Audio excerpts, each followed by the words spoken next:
warahmatullahi wabarakatuh. Berjumpa kembali dengan Fisika Nada Channel, channel yang membahas tentang fisika SMA. Pada kesempatan kali ini kita akan membahas video pembelajaran tentang besaran vektor yang merupakan materi kelas 10 5. Oke, langsung ke TKP.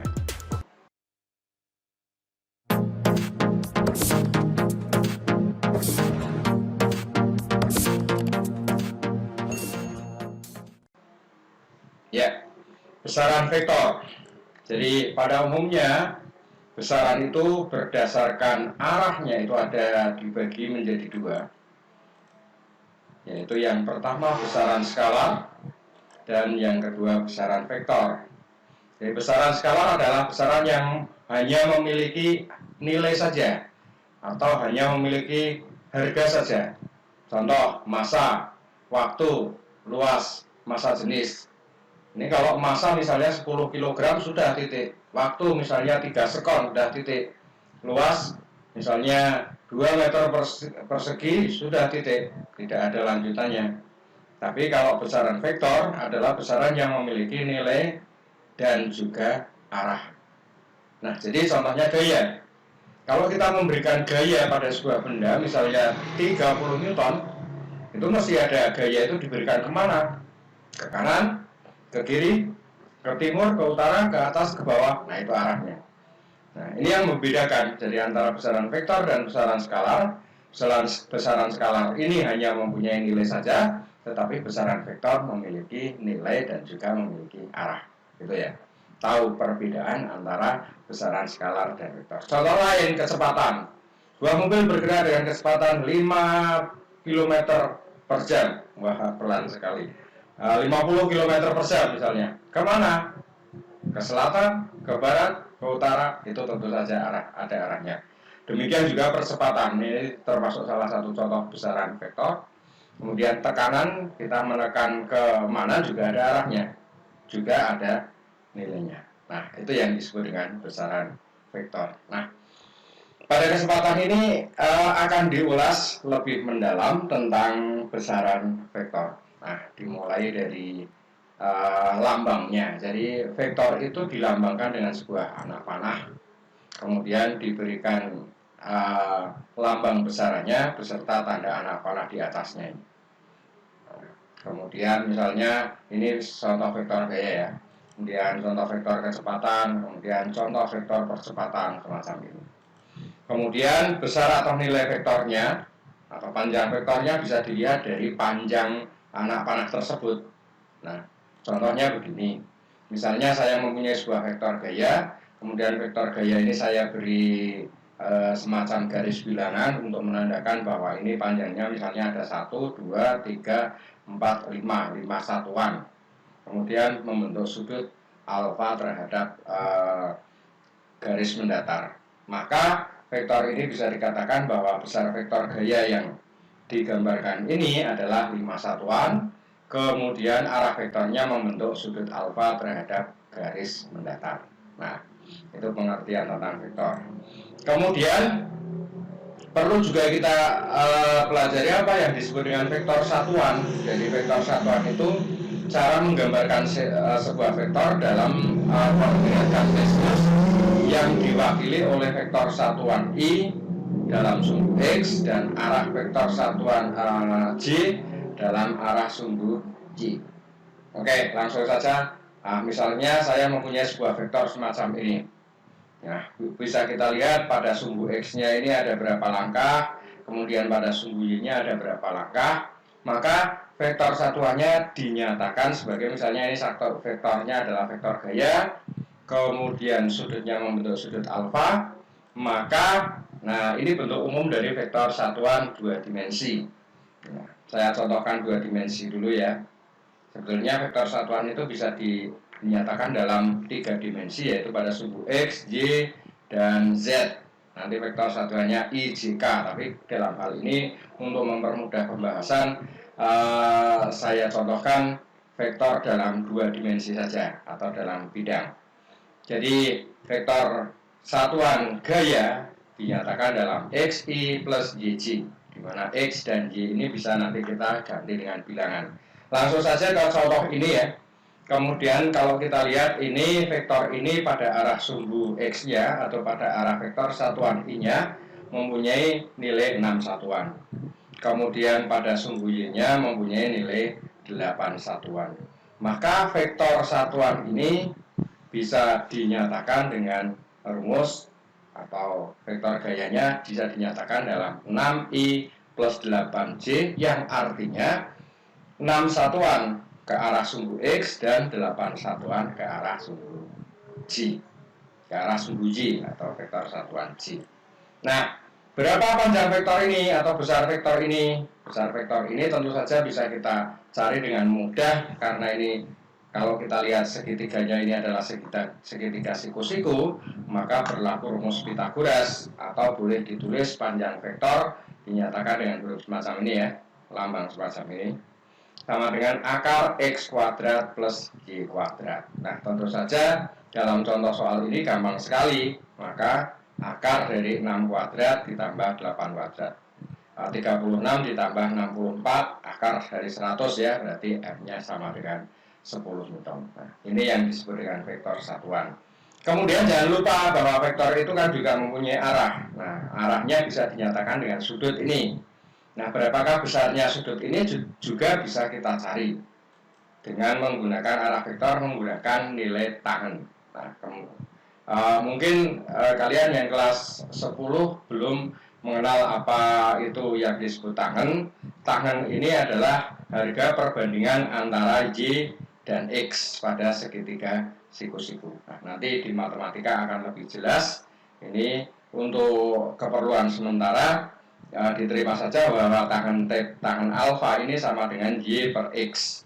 Kalau kita lihat tangen alfa Y per X, tangen alfanya sama dengan 8 per 6 atau 4 per 3 atau 1,33 ya. Dimana kalau kita cari sudutnya, sudut tangen dari yang bernilai tangen 1,33 ini, sudutnya adalah 53 derajat. Ini bisa dicari dari kalkulator. Ya, kalau sudah lihai nanti ini akan hafal sendirinya karena ini biasa digunakan untuk sudut-sudut di ilmu fisika. Ya, itu tentang vektor satuan. Ya, kita lanjut. Menguraikan vektor. Nah, vektor bisa kita uraikan. Nah, misalnya ini ada sebuah vektor yang nilainya 10 Newton. Kemudian arahnya semacam ini. Arahnya membentuk sudut misalnya 37 derajat.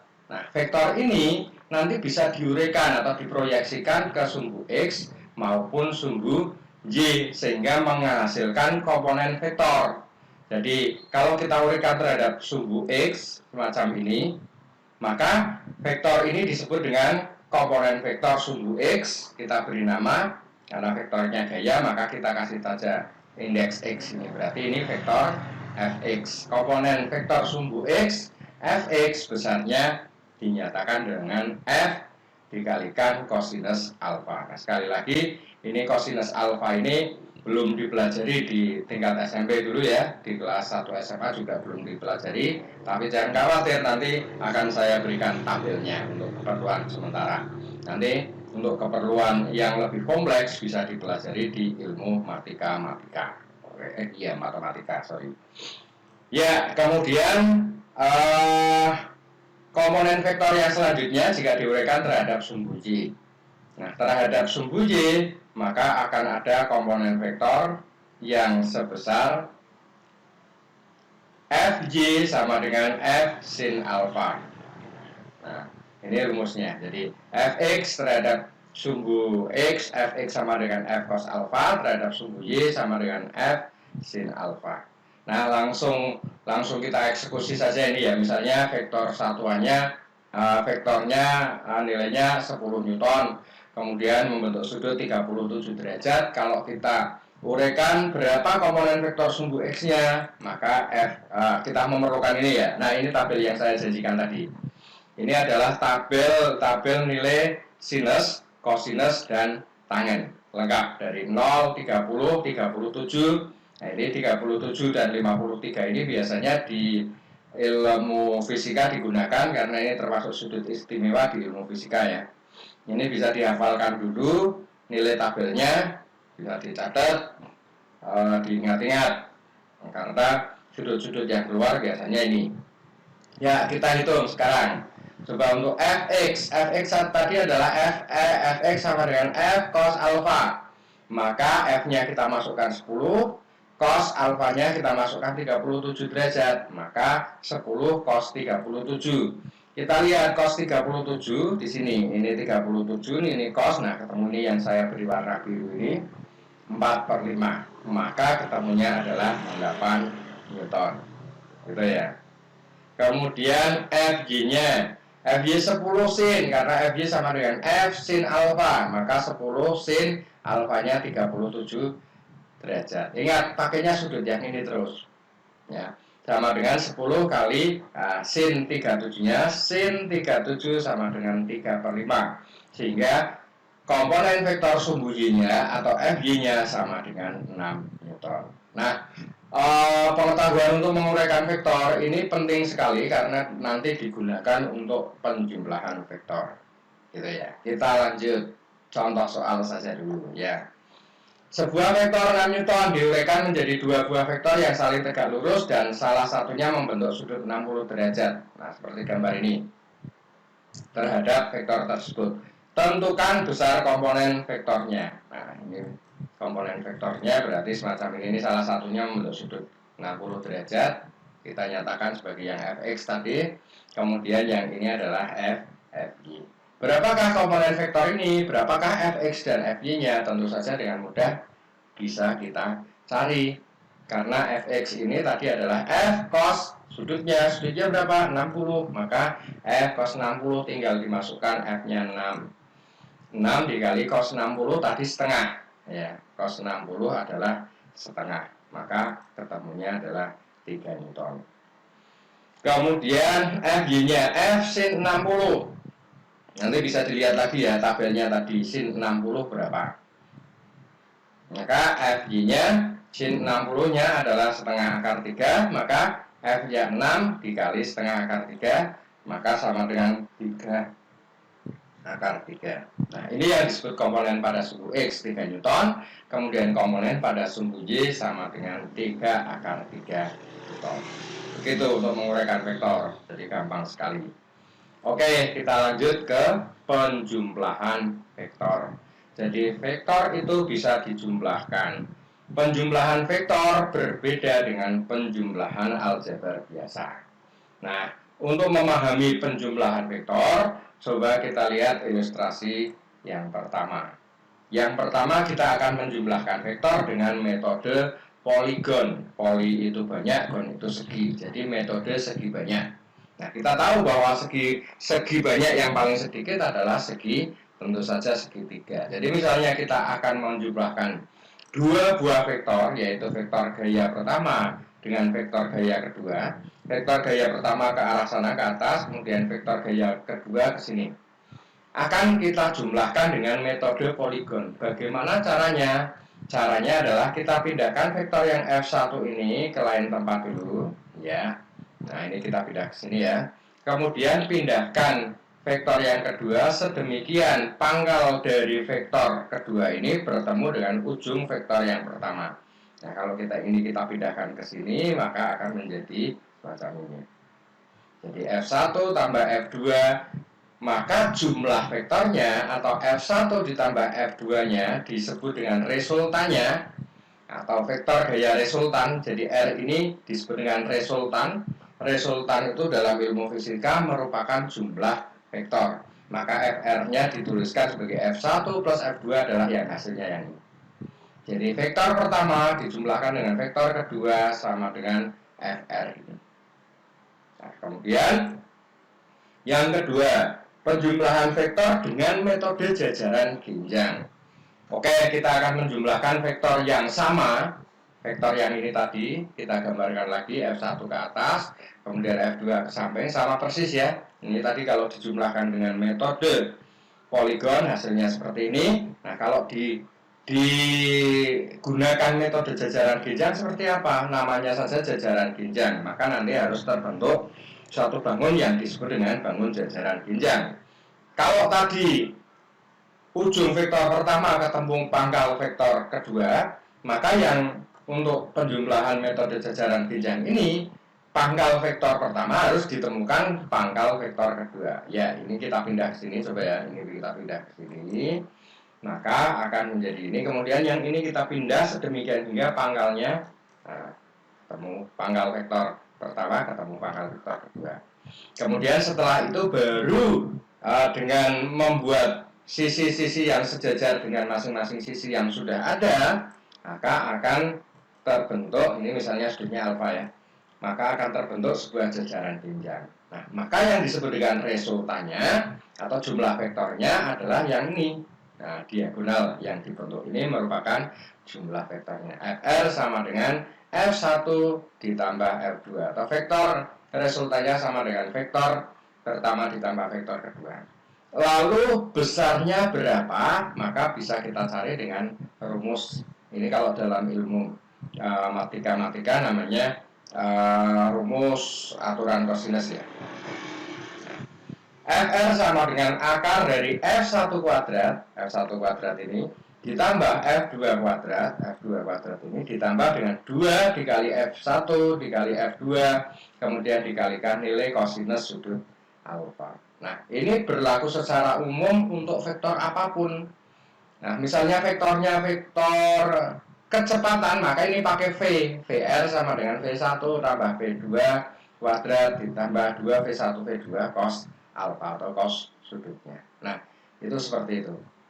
Oke, contohnya supaya langsung lebih mengenal, langsung paham ya. Jika besar vektor gaya pertama adalah 5 Newton dan vektor gaya kedua adalah 12 Newton, itu satuannya. Jika resultan gaya antara dua vektor tersebut adalah 13 Newton, tentukan sudut antara dua vektor gaya tersebut. Ya, kita data dulu F1-nya 5 Newton dan F2-nya 12 Newton. Kemudian ternyata FR-nya sama dengan 13 Newton. Berapakah sudutnya? Nah, ini yang ditanyakan sudutnya. Maka kita gunakan rumus yang ditanyakan alfanya. Maka kita gunakan rumus yang tadi. Fr sama dengan akar dari F1 kuadrat tambah F2 kuadrat tambah 2 F1 F2 cos alfa. Langsung dimasukkan FR-nya 13 masuk. Kemudian F1-nya 5 dikuadratkan, tambah F2-nya 12 dikuadratkan, tambah 2 kali F1-nya 5, F2-nya 12, cos alfanya belum diketahui. Nah, supaya ini bisa dikerjakan, maka tanda akarnya harus dihilangkan dengan cara mengkuadratkan kedua sisi. Ini dikuadratkan 169, ini dikuadratkan hilang, kemudian 5 kuadrat jadi 25, 144 tambah 120 cos alfa. Nah, tentu saja ini 169, ini juga 169 ya, ditambah 120 cos alfa. Kemudian ini pindah ruas untuk mengurangkan, maka 120 cos alfa 169 dikurangi 169, tentu saja ini 0 ya. Maka cos alfanya adalah 0. Nah, kembali ke tabel tadi. Tabel tadi yang harga cos alfanya sama dengan 0 adalah sudut 90 derajat. Gampang ya? Iya, gampang. Fisika itu gampang. Semua soal fisika gampang, kecuali yang sulit. Ya, kita lanjut. Masih di vektor. Nah, sekarang yang agak lebih rumit sedikit, yaitu penjumlahan vektor dengan metode analitis. Nah, bagaimana penjumlahan vektor dengan metode analitis ini? Nah, penjumlahan vektor dengan metode analitis ini dimaksudkan untuk menjumlahkan vektor yang jumlahnya lebih dari 2. Nah, 2 boleh, bisa, tapi 2 dapat dengan mudah digunakan penjumlahan vektor dengan metode jajaran genjang ya. Nah, apabila ada 3 semacam ini, maka kita jumlahkan dengan metode analitis. Caranya bagaimana? Modalnya adalah penguraian vektor tadi. Jadi masing-masing vektor F1, F2, dan F3 ini diuraikan. Oke, misalnya F1 ini sudutnya alfa. Nah, kita uraikan dulu F1 menjadi F1X dan F1X-nya, F1 tadi Fx kan sama dengan F cos alpha, F1X-nya sama dengan F1 cos alpha. Kemudian hasil penguraian terhadap sumbu Y, F1Y-nya sama dengan F1 sin alpha. Ingat, yang X cos, yang Y sin. Nah, ini untuk F1 sudah kita uraikan. Kemudian yang kedua, misalnya sudutnya beta, maka komponennya adalah menjadi F2X, F2X menjadi F2 cos beta, dan F2Y yang ini, F2Y. Nah, F2Y-nya sama dengan F2 sin beta. Dengan cara yang sama, tapi kita ambil sudut lancipnya untuk yang F3 ini. Nah, F3 ini kita uraikan. Ini diuraikan ke sini menjadi F3X-nya ini. Nah, F3X arahnya ke sini ya. F3X. Kemudian F3Y-nya tetap ke atas. F3Y-nya sama dengan F3X-nya adalah F3 cos gamma. Ini sudutnya gamma, ini membacanya. Kemudian F3Y-nya F3 sin gamma juga. Nah, sehingga masing-masing komponen pada sumbu X dan sumbu Y sudah diketahui. Lalu cara selanjutnya bagaimana? Cara selanjutnya adalah menjumlahkan yang seluruh komponen sumbu X dengan cara melihat arahnya. Kita lihat, F1X ini ke kanan, F2X ke kanan. Maka ini nilainya positif, F1X dan F2X. Kemudian F3X ini nilainya ke kiri, maka ini min F3X. Nah, ini jumlah gayanya. Kemudian yang pada sumbu Y ini kita lihat ke atas semua ya. Nah, berarti ke atas semua, tidak ada yang ke bawah. Kalau yang ke atas positif, yang ke bawah negatif.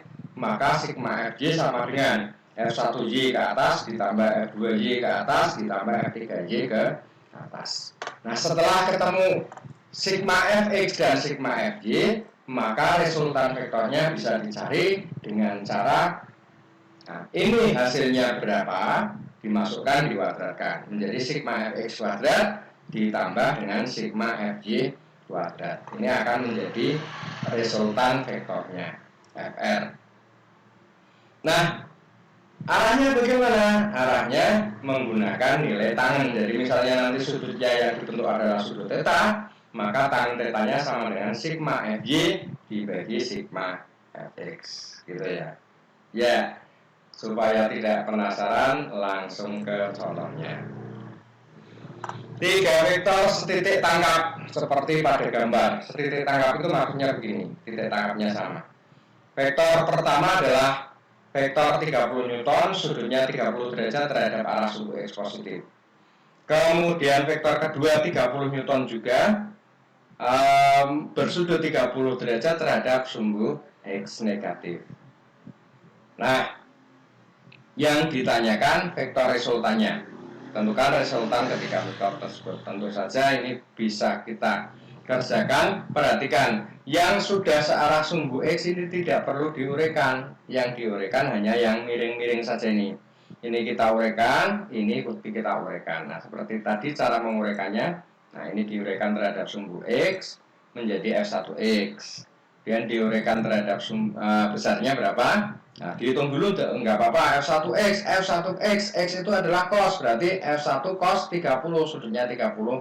Maka ketemu cos 30 tadi dilihat dalam daftar tabel itu 30 kali setengah akar 3, maka ketemu 15 akar 3.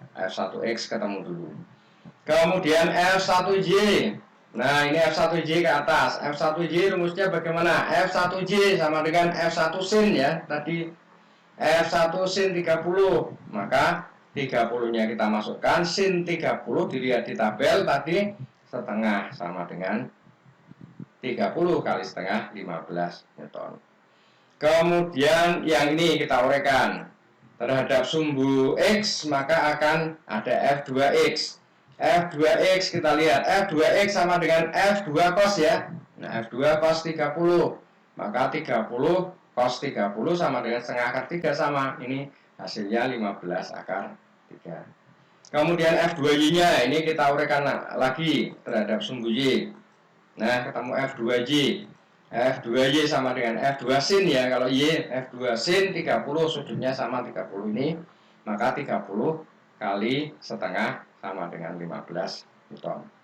Nah, sekarang kita cari sigma Fx-nya.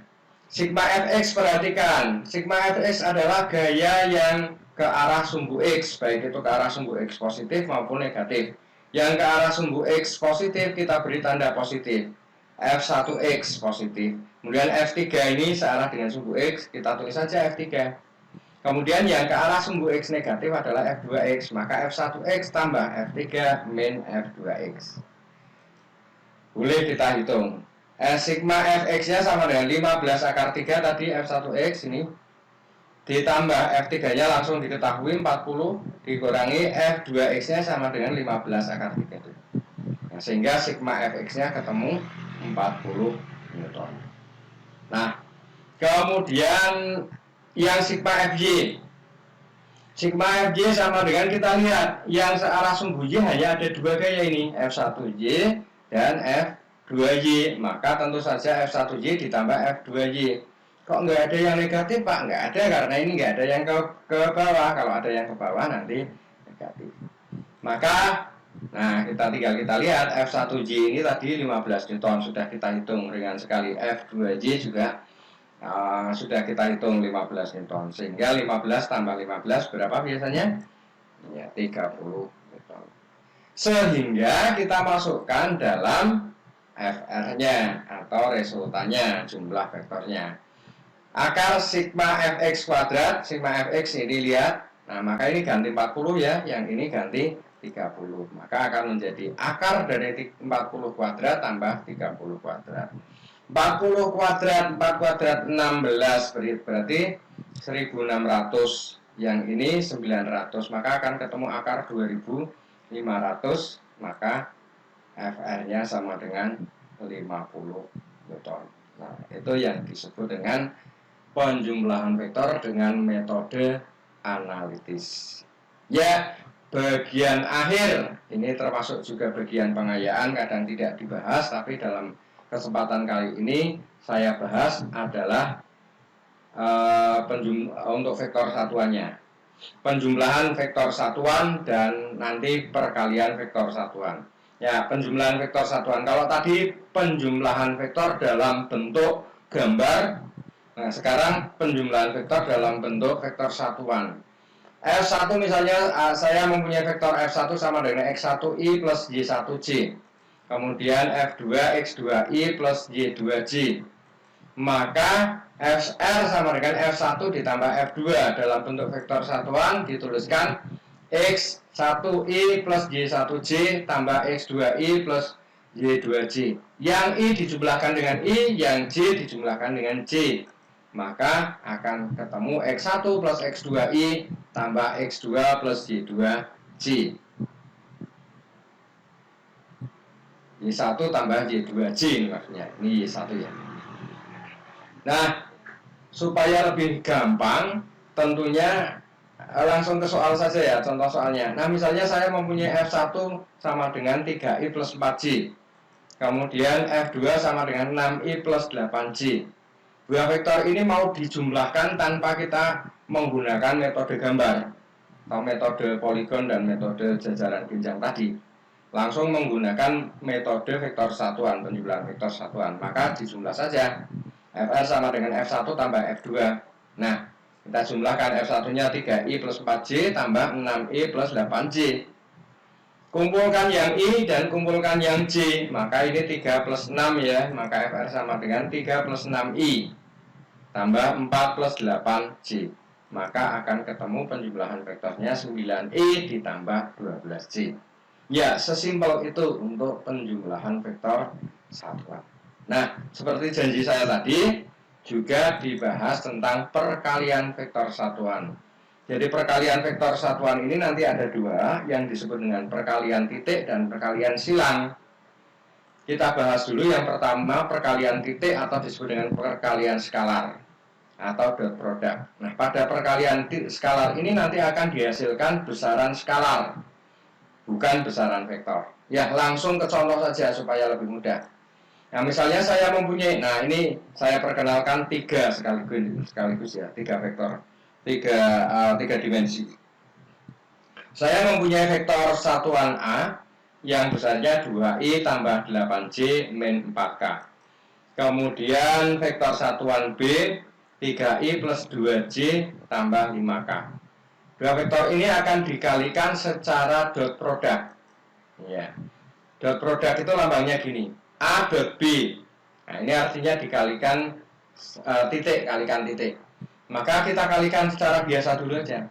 Kalikan biasa kan ini menjadi, nah ini kita pisah yang ini 2, 8, 4 kita pisah 2, kalikan ini keseluruhan ditambah 8, kalikan ini keseluruhan dikurangi 4, kalikan ini keseluruhan. Seperti perkalian biasa ya, namanya hukum asosiatif itu kalau di ilmu matematika. Ya, kita kalikan maka menjadi 2i kali titik dengan 3i menjadi 6i titik i. Kemudian 2i dengan 2j menjadi 4ij.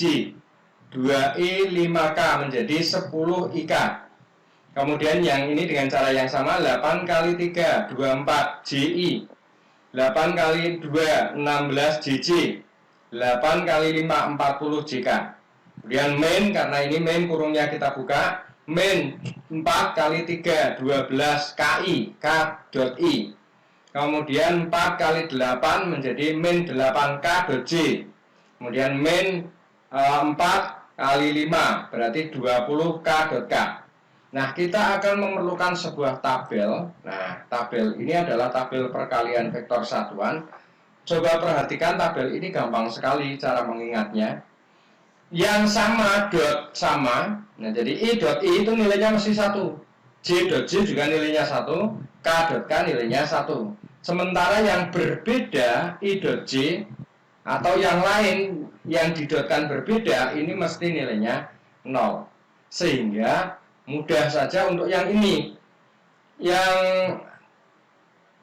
ini langsung kita hitung ya, A dot punya. Nah, ini kita lihat 6i dot i dot i nya kan 1, berarti 6 kali 1 6. Yang i dot j i dot k kan beda, maka nilainya 0, ini 0. Kemudian j dot i nilainya 0 lagi. Tapi j dot j nilainya 1, maka ini menjadi 16.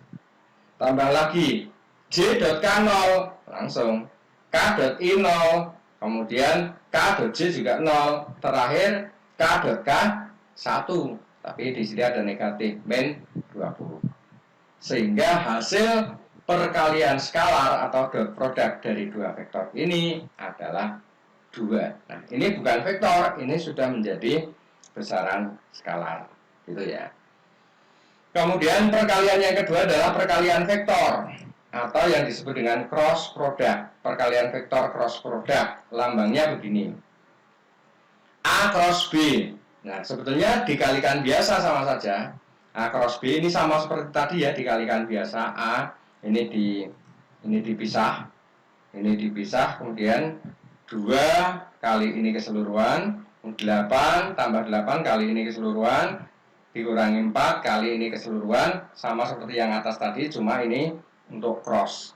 Sehingga, nah, seperti tadi, cuma simbolnya saja yang ganti ya. Kalau ini tadi i dot i, ini kita ganti 6 i cross i, 4, 2 kali 2, i cross j, dan seterusnya, sama seperti tadi. Nah, kita sekarang butuh tabel yang disebut dengan tabel perkalian cross product yang seperti ini. Nah, perhatikan, kalau tadi yang i dot i sama itu hasilnya 1, sekarang i cross i yang sama hasilnya 0. Yang 0 ini yang sama. Kemudian yang berbeda ini ada aturannya ini. Kalau i dot j itu ketemunya k, j dot k ketemunya i, k dot i ketemunya j. Ya. Kebalikannya, nah yang perlu dihafal ini aja. I dot j k, j dot k i, k dot i j. Kebalikannya negatif. Jadi kalau i cross ya, i cross j itu k, maka kalau j cross i sama dengan min k. J cross k sama dengan i, kalau k cross j sama dengan min i. Kalau K cross IJ, I cross K sama dengan min J. Nah, sehingga kalau kita masukkan ke sini kita lihat. Ini I cross I mesti 0 tadi ya. Ya, kita lihat saja hasilnya. 6I cross I cross I 0, maka ini menjadi 0. Kemudian 4I cross J, kita lihat I cross J kan hasilnya K, maka ini I cross J nya kita ganti K menjadi 4K.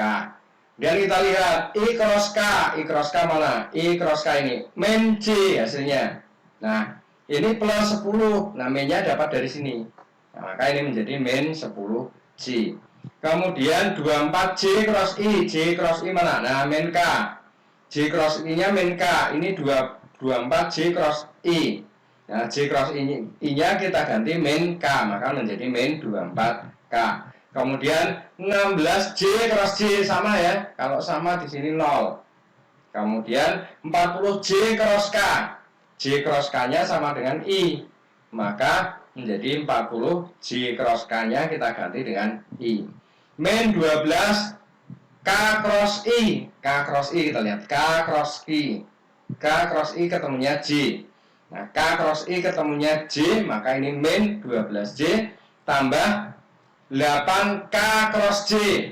K cross J, mana K cross J? K cross J sama dengan min I. Nah, ini min, ketemu min jadi plus 8I dikurangi K cross K-nya sama dengan 0. Maka akan ketemu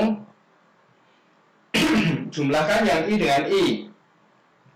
I-nya 40I tambah 8I berarti 48I. Kemudian J-nya kita lihat min 10J dengan min 12J berarti min 22J. Kemudian K-nya 4K positif dikurangi 24K negatif berarti tinggal 20K negatif. Nah, hasil perkalian vektor atau cross product merupakan besaran vektor. Tandanya 48I min 22J min 20K. Ini termasuk besaran vektor.